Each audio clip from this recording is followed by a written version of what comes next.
Welcome friend, Paddy Finn here. Make yourself comfortable, make yourself a drink, settle in. I'm here to talk to you about Aizendore's Vault of Tragic Treasure. This is a progress update. So yeah, we wanted to give a weekly update to people who are thinking about investing into this project. So we're going to do like a project update summary, maybe every Monday, but don't know the exact day or date yet, but we'll work it out. So the purpose is, we would like to let people know what's going on. I would like it to be something similar to the videos that Matt Koval does for the shareholder meetings. So he does like a shareholder update every week, just talking to people about Kingdoms and Warfare and keeping those who backed the project up to date. And I think it's a really awesome format. It's just a great way to keep engaged with the community and to let them know what's coming. I think Matt Koval's kind of laying off the gas a little bit on that one, but that's something we will be doing in the future, is getting the word out there, letting you guys know, keeping you in the know, letting you know what we did last week, what we're doing this week, and what we're going to do next week. So just to give you a short history, I guess, this is the first video. I'd like to give you a progress update, or kind of like a snapshot of where we've come from, what we've done so far. So back in March 2019, I contacted Worldcon 2019. They invited me to sit on a few panels. The reason I did that is because I'm a science fiction and fantasy author. I'm not going to really share my pen names on here yet. Maybe I'll do that in another video. I don't know, we'll see. But anyway, I was invited to sit on a few panels. Anyone who doesn't know what Worldcon is, it's where they hand out the Hugo Awards. It's one of the biggest literary conventions for science fiction and fantasy. It's a great event. I decided, well, if I'm going there and they're going to have like a games room going, I'd love to run some Dungeons and Dragons for some of the people who are coming to the games.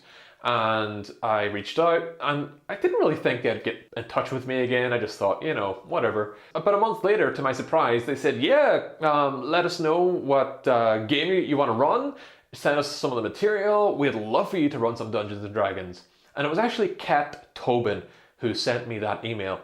And I'm ashamed to admit that right up until after the convention, despite, seeing Kat every day, despite being on a panel with Kat Tobin, and I didn't know who she was.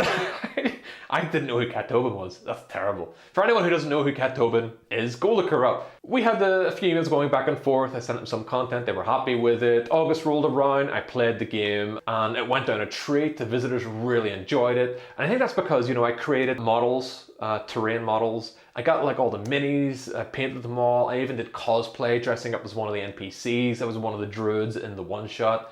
And people had a fantastic time. You can actually see the terrain models behind me. Maybe I'll do a video on it sometime. Let me know in the comments, will we do terrain videos? I love making terrain. Whether I make videos about that or not is another thing. Let us know if it's something you're interested in. So fast forward to March 2020, and Kaylee, my wife, and I were sitting down and looking back over some of the content we created for Dungeons and Dragons, and we realized people really enjoyed this one shot, so why not turn it into its own setting? And then if we're going to create a setting, and this setting is in a niche that is really underserved, and we're really excited to get to this project, but if we're going to do a setting, then I wanted to also create an adventure book to go with it. I don't like the idea of there being a setting but no adventure. It leaves it up to the DM to create the adventure in that setting. And vice versa if you create the adventure and not the setting.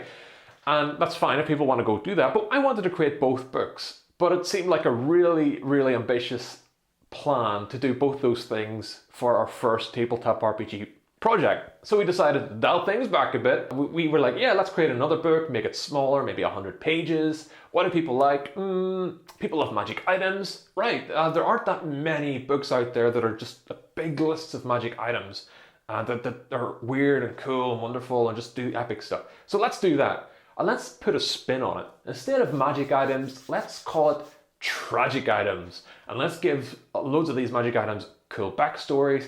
Let's have some lore in there, a few adventures, things like that. And then it grew and it grew, and it went from 100 pages to 150 to 200 and beyond. We decided to, first of all, test the idea out. So myself and a developer got together, or a designer, in May of 2020, just to see if this thing had legs. and we decided to create 5 magic items each, bring them to the table, see what happened. So the first call came, we brought our magic items, and very quickly we realized, yeah, we're onto something here. This is cool, and this is a lot of fun, and we want to keep doing this. And it grew and it grew, and the idea was to have 100 magic items, and we've got 300 that we've designed so far. Maybe only 200 or so of those will make it into the book because we don't have the time or the resources to develop all of them as much as we would like to. We'll see what happens. We'll see what happens. The playtesters are going through a bunch of those items. We'll see what they come back with and apply their feedback. And we might do more than 200. We might have stretch goals in the Kickstarter. We'll see. Come July 2020, we had about a team of 5 people. By October 2020, that team had grown to 13 people.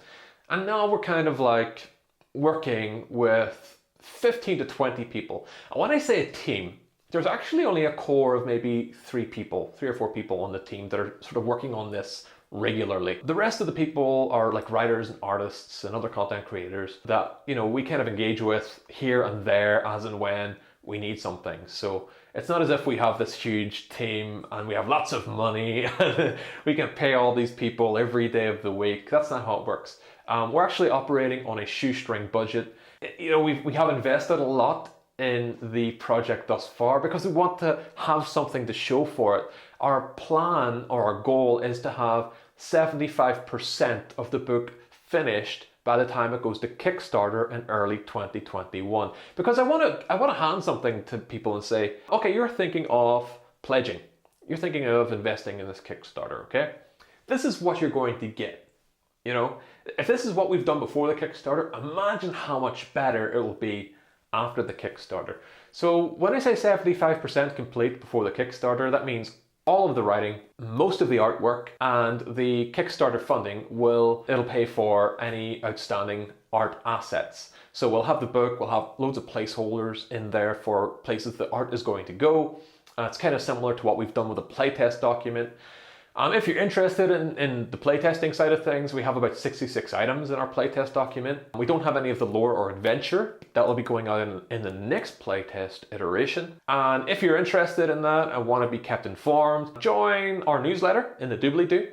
You will receive 11 magic items in a PDF right away as soon as you sign up. It'll give you a little taste, a little flavor of what is going to be in the book, Aizendore's Vault of Tragic Treasure. They're still being playtested. They're still being, they're not perfect, but it gives you an idea. So sign up if you want to get those, and we will also keep you posted for other playtesting opportunities in the near future. We're always looking for playtesters. We have a pretty big team of playtesters actually, and we'll be thanking everyone in the book when it's published. Yeah, it's just a great opportunity also to engage with people and find out what works, what doesn't work, and we really enjoy working with our playtesters and appreciate them very, very much. So that gives you a little idea about what's happening in the background in terms of playtesting. Like I said, we have Aizendore's chest. It's a little PDF with 11 items. Check it out. Where we're going now, I think a lot of the focus in recent months was on the playtest document, which was pretty much 66 magic items, a little bit of lore, not a lot. It does have Markovad's collection, Artifacts of Ascension, and Tragic items. So the 3 different varieties of magic items that we're creating, they're all in the playtest document. The next step in the playtest document will be to include more lore, a little bit on Aizendore the Collector, Markovad the Creator, or Markovad the Maker, sorry, the Vault itself, the Great Flash, and other characters and events that surround the Vault of Tragic Treasures, which I described before, and I think it was our What is Aizendore's Vault of Tragic Treasure video. So go check that out if you want to find out a little bit more about what's going to be in the book. Yeah, so we want to include that in the next playtest document, a little bit of it to get an idea of where to take things. Also, we want to include an adventure or 2. We actually have 2 adventures pretty much done. They just need to be edited. It's just another example of the quality of work that we want to put out there. So a lot of playtest documents, they usually are like printer friendly things with just loads of text, no art, no layout work. It's just the mechanics and the numbers and the rules. And that's fine. There's nothing wrong with doing that. In fact, I don't recommend that anyone, I don't recommend that people do what we do. and that was to create an actual, like if you look at our playtest document, we call it Eizendore's Scroll of Testing. Version 1 looks like a published tabletop RPG book. It's got credits in it, it's got all the chapter headings, it's got loads of artwork, it's got beautiful backgrounds, little design elements. It's not perfect by any stretch of the imagination, it's just a playtest document, but it looks pretty. And playtest documents don't always look pretty. We wanted to send this thing out to playtest, and we wanted Dungeon Masters to think, if this is the kind of work they're going to put into the playtest document, how much more awesome is Eizendore's Vault of Tragic Treasure going to be when it goes to press?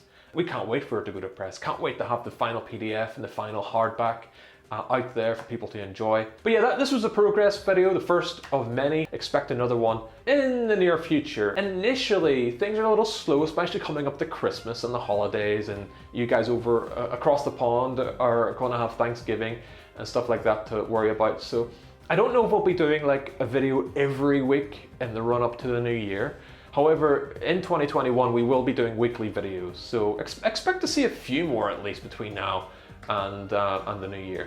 But yeah, thanks for checking out the video. If you want to be kept informed about other videos in the future, get all of our project summary updates, then hit the subscribe button and the little bell, thumbs up if you want to let us know what you want to see in Eizendore's Vault of Tragic Treasure. You know, the doors haven't been closed on that side of things yet. Let us know what you want and we'll work on it and see what we can do. Well, until next time, keep rolling.